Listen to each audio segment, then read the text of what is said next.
नमस्कार विद्यार्थीगण, कैसे हैं आप सभी लोग। उम्मीद ही है कि आप सब अच्छे होंगे और आपकी पढ़ाई भी एकदम बेहतरीन तरीके से चल रही होगी। जैसा कि आपने थंबनेल पर देख ही लिया है कि YouTube पर अपनी जो 12th की फिजिक्स एकदम क्रम से चल रही है, उसमें दूसरा चैप्टर चल रहा है और दूसरे चैप्टर का आज ये 7वां लेक्चर है। और आज के इस लेक्चर में जो चीज़ करने वाले हैं वो भी आपने थंबनेल पर देख ही लिया है। समविभव पृष्ठ करेंगे, समविभव पृष्ठ के गुण क्या होते हैं ये करेंगे, और वैद्युत द्विध्रुव के कारण निरक्षीय स्थिति में वैद्युत विभव ज्ञात करने वाले हैं। ठीक है, तो सबसे पहले जो चीज करेंगे वो वैद्युत द्विध्रुव के कारण निरक्षीय स्थिति में वैद्युत विभव करेंगे। चलिए तो फिर हेडिंग डाल लेते हैं, वैद्युत द्विध्रुव के कारण निरक्षीय स्थिति में वैद्युत विभव। यानी कि कोई वैद्युत द्विध्रुव है, उसके कारण निरक्षीय स्थिति में हमें वैद्युत विभव ज्ञात करना है। थ्योरी लिख रखी है, चित्र भी बना रखा है, बस समझ लेते हैं ध्यान से। जो चित्र बना रखा है उसमें मैंने एक वैद्युत द्विध्रुव बनाया जिसके आवेश -q तथा +q हैं। ये तो आप बचपन से ही जानते होंगे। इट मीन्स जब से ये चैप्टर शुरू हुआ तब से जानते होंगे। एक वैद्युत द्विध्रुव जिसके आवेश -q तथा +q हैं। इस वैद्युत द्विध्रुव के मध्य बिंदु से स्मॉल r दूरी पर कोई बिंदु P माना और उस बिंदु पर हम वैद्युत विभव ज्ञात करेंगे। ये अपना टारगेट है। अच्छा, अगर ये बिंदु P इस वाली लाइन पे होता, यानी द्विध्रुव की अक्ष पर, चाहे इधर होता उधर होता, तो हम कहते द्विध्रुव की अक्षीय स्थिति में। अब चूंकि ये बिंदु P इस द्विध्रुव की निरक्ष पर है, इसलिए हेडिंग में शामिल किया है द्विध्रुव के कारण निरक्षीय स्थिति में वैद्युत विभव। ये बात है। अच्छा, अब सुनेंगे ध्यान से। मैंने एक वैद्युत द्विध्रुव माना हुआ है। अब सीधी सी बात है, वैद्युत द्विध्रुव की लंबाई 2l मानी जाती है, जो कि सुविधाजनक है हमारे डेरिवेशंस में। तो अगर इसकी लंबाई हम 2l माने तो मध्य बिंदु O के आधी इधर होगी, आधी इधर होगी, यानी AL तो इधर होगी और AL लंबाई किधर होगी, मध्य बिंदु के दूसरी तरफ। और मध्य बिंदु हमने क्या माना है, O। अब इस द्विध्रुव के कारण इस बिंदु पर हमें विभव ज्ञात करना है। तो उसके लिए भाई सबसे पहले हेडिंग डालेंगे और उसके बारे में 2-3 लाइनें थ्योरी भी लिख देंगे। देखो भाई ध्यान से क्या लिखते हैं थ्योरी। माना कि एक वैद्युत द्विध्रुव जिसके आवेश -q तथा +q है, इनके बीच की दूरी 2l है। भाई आवेशों के बीच की दूरी 2l है तथा इनके मध्य बिंदु O से स्मॉल r दूरी पर स्थित निरक्षीय बिंदु P पर हमें वैद्युत विभव ज्ञात करना है। वैद्युत क्षेत्र की तीव्रता बोल गए, ध्यान से सुन लेंगे दोबारा। क्या माना कि एक वैद्युत द्विध्रुव जिसके आवेश -q तथा, यही भाषा लिखी है ऊपर, माना कि एक वैद्युत द्विध्रुव जिसके आवेश -q तथा +q है, जिनके बीच की दूरी 2l है, जिसके मध्य बिंदु O से स्मॉल r दूरी पर स्थित निरक्षीय बिंदु P पर हमें वैद्युत विभव ज्ञात करना है। निरक्षीय बिंदु P क्यों कहा, क्योंकि बिंदु P निरक्ष पर है।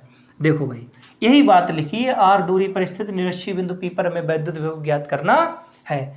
अब समझो ये कि विभव ज्ञात कैसे करेंगे। भाई सीधी सी बात है, इसमें 2 आवेश हैं। हम एक आवेश के कारण विभव जानते हैं सर, क्या होता है, V बराबर होता है 1/4 pi epsilon naught into Q/R।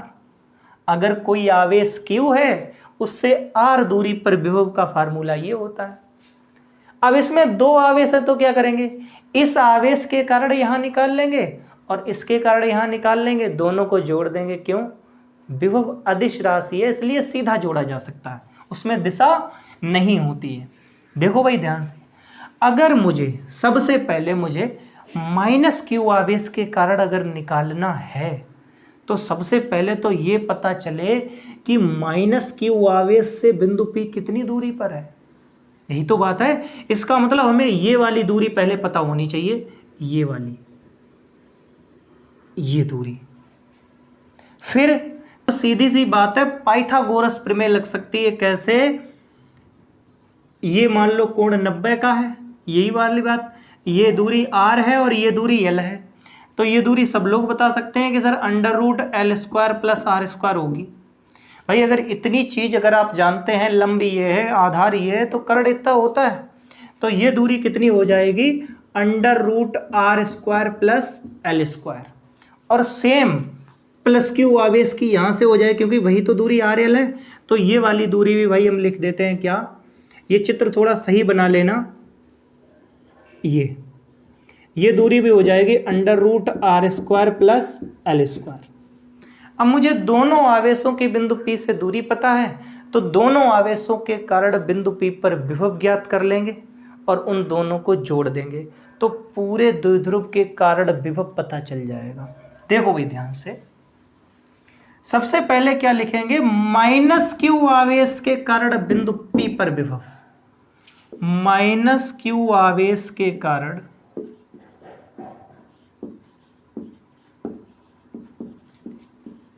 बिंदु P पर वैद्युत विभव,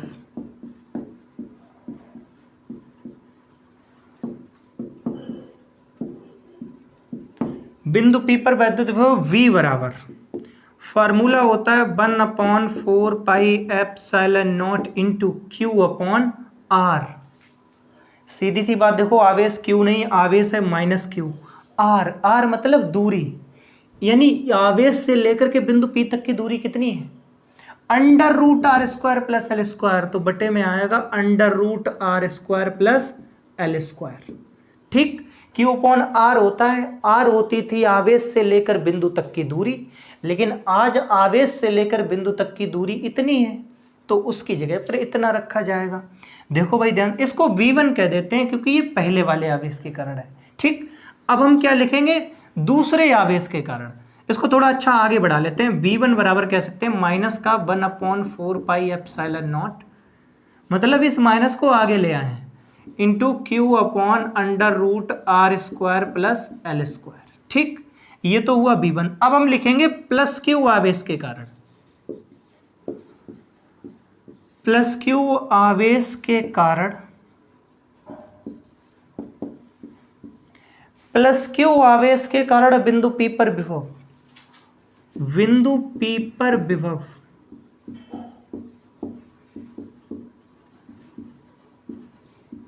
देखो भाई ध्यान से, V2 बराबर 1/4 pi epsilon naught into Q upon R, Q हो जाएगा ये, और R कौन सी हो जाएगी, under root R square plus L square, Q upon under root R square plus L square.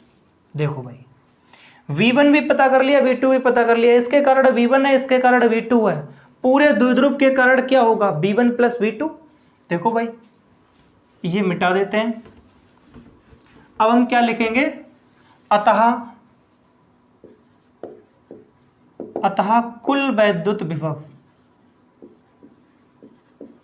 कुल वैद्युत विभव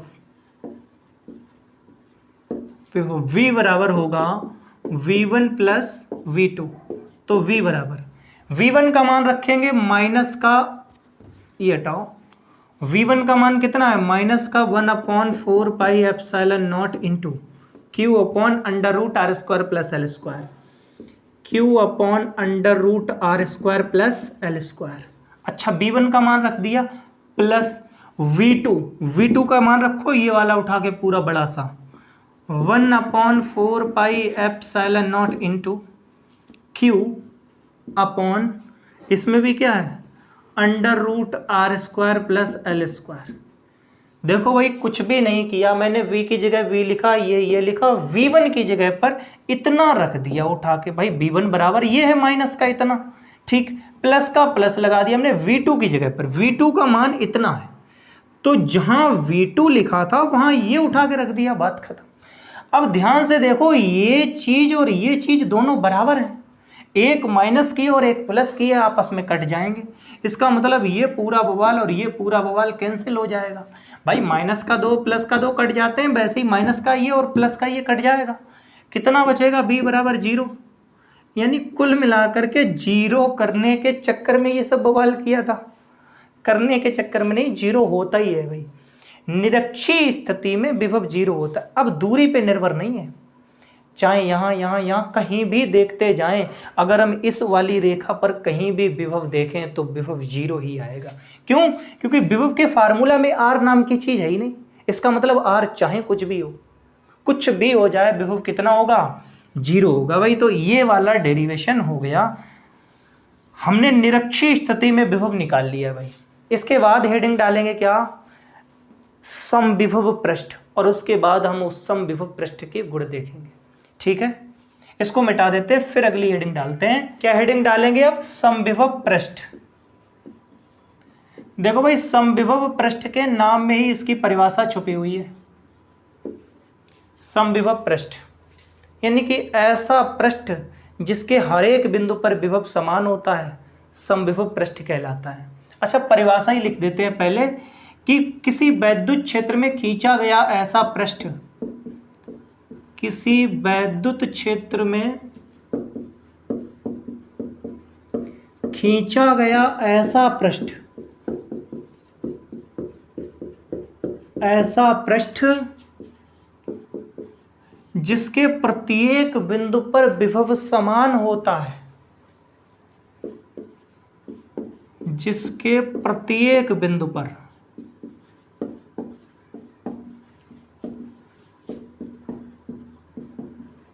विभव समान होता है, समविभव पृष्ठ कहलाता है।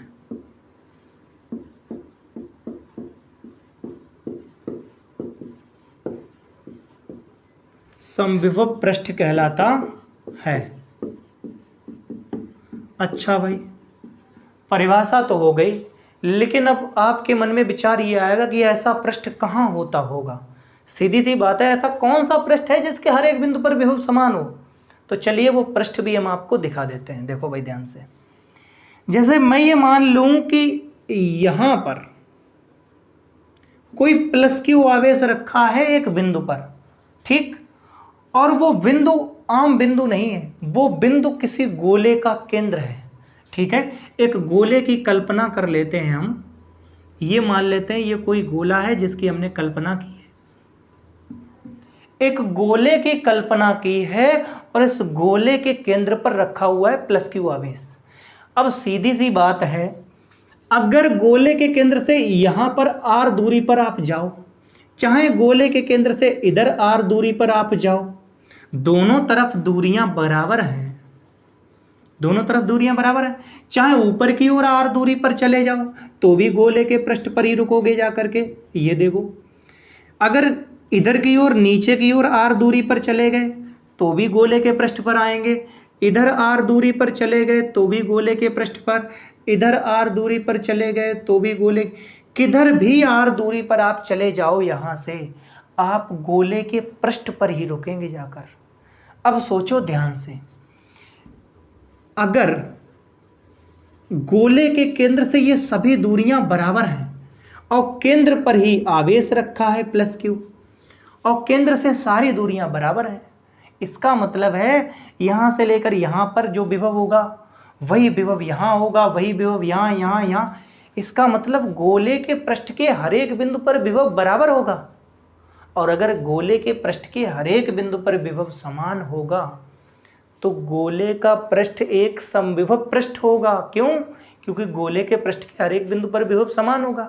अच्छा ठीक है, तो अगर आपको चित्र बनाना है तो आप ये चित्र भी बना सकते हैं और ऐसे भी दिखा सकते हैं कि प्लस क्यू आवेश से वैद्युत बल रेखाएं बाहर की ओर निकलती हैं, तो वैद्युत बल रेखाओं की दिशा दिखा सकते हैं कहाँ, बाहर की ओर। समविभव पृष्ठ में आप परिभाषा भी लिख सकते हैं और ऐसा चित्र बना सकते हैं। ठीक, तो ये है भाई आपका समविभव पृष्ठ। कभी कभी इस समविभव पृष्ठ के गुण भी पूछे जाते हैं, तो भाई गुण भी कर लेंगे। क्या हेडिंग डाल लेंगे, गुण। देखो भाई अब गुण भी होते हैं लेकिन बताएंगे नहीं क्योंकि फिजिक्स का मामला है। समविभव पृष्ठ के गुण बताने जा रहे हैं भाई। अब ये एक समविभव पृष्ठ है, मतलब गोला जो है, गोले का जो पृष्ठ है वो एक समविभव पृष्ठ है। अगर समविभव पृष्ठ है तो सीधी सी बात है, अगर मैं पूछूं ये बिंदु और ये बिंदु, इन दोनों बिंदुओं पर विभव समान होगा तो विभव में अंतर कितना होगा, 0। जब विभव समान है तो विभव में अंतर ही कहाँ है, तो समविभव पृष्ठ के कोई भी दो बिंदु ले लें, उनके विभव में अंतर नहीं होता, मतलब विभवांतर 0 होता है। तो पहला गुण यही है, समविभव पृष्ठ के प्रत्येक बिंदु पर विभवांतर 0 होता है, विभवांतर शून्य होता है। पहला गुण तो ये है। दूसरा गुण, अब एक चीज और समझना, मैंने आपको एक फार्मूला बताया था कि कार्य W बराबर होता है Q into V2 minus V1। V2 minus V1 होता है दो बिंदुओं के बीच विभवांतर। अब अगर विभवांतर हो गया 0 तो कार्य बराबर हो जाएगा Q इंटू 0, मतलब कार्य भी 0 आ जाएगा, क्यों भाई 0 से मल्टीप्लाई होगा सब 0। इसका मतलब यह है कि विभवांतर 0 होने की वजह से कार्य भी 0 हो गया। तो दूसरा गुण यह है कि इसका एक बिंदु और दो बिंदु, किन्हीं भी दो बिंदुओं के बीच किया गया कार्य शून्य होता है। भाई दूसरा गुण क्या हुआ, कार्य, अभी मैं विधिवत लिखवा दूंगा, कार्य क्या होगा, शून्य होगा। अच्छा, तीसरा गुण क्या होगा, तीसरा गुण साफ साफ दिखाई दे रहा है क्या, कि समविभव पृष्ठ पर जो बल रेखाएं होती हैं, देखो ध्यान से, ये कोण 90 का बनेगा, ये कोण भी 90 का बनेगा, ये कोण भी 90 का बनेगा। कोई भी कोण देख लो आप पृष्ठ पर, बल रेखाएं कितने अंश का कोण बनाती हैं, 90 अंश का। यानी सारी बल रेखाएं पृष्ठ के लंबवत हैं बाहर की ओर। तो तीसरा गुण ये कह सकते हैं कि समविभव पृष्ठ के किसी भी बिंदु पर खींची गई वैद्युत बल रेखा सदैव पृष्ठ के लंबवत होती है। ठीक है, तो बल रेखाएं कैसी होती हैं,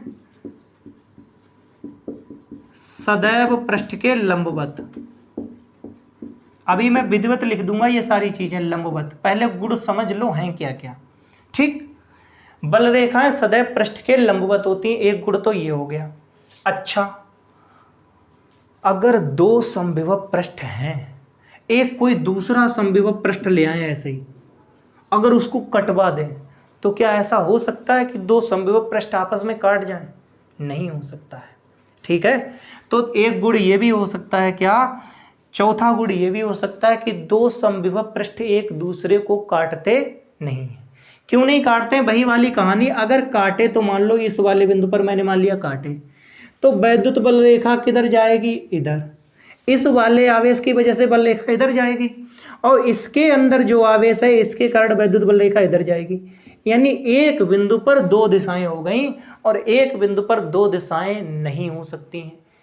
कैसे नहीं हो सकती हैं, ये मैंने वैद्युत बल रेखाओं वाले में पढ़ाया था। अगर आपने मेरी वीडियो देखी है तो आपको पता होगा कि एक बिंदु पर एक चीज की दो दिशाएं नहीं हो सकती किसी भी हाल में। ठीक है, अच्छा, तो समविभव पृष्ठ एक दूसरे को काटते नहीं, क्यों, क्योंकि अगर वो काटेंगे तो उनके कटान बिंदु पर वैद्युत क्षेत्र की दो दिशाएं हो जाएंगी, जो कि असंभव है। तो भाई चौथा क्या है, काटते नहीं है। ठीक है, अब ये चार गुण मैंने बता दिए। देखो लिखने में लगेगा बहुत समय, अगर चाहो तो मैं लिख देता हूं, लेकिन मैं चाहता हूं कि मैं बोल रहा हूं और आप लिख लें। चारों गुणों को मैं क्रम से बोला हूं। देखो परिभाषा मैंने लिखी थी, चित्र हमने बता दिया था कैसे बनाना, तुम्हें ये दूसरा वाला हटा देना, वही वाला बनाना है। ठीक, ये नहीं बनाना कुछ भी, केवल उतना ही बनाना जितना मैंने पहले बनाया था। तो परिभाषा लिखेंगे, चित्र बनाएंगे, गुण लिखेंगे। गुण में क्या लिखेंगे मैं एक एक करके बोल दे रहा हूं आराम से।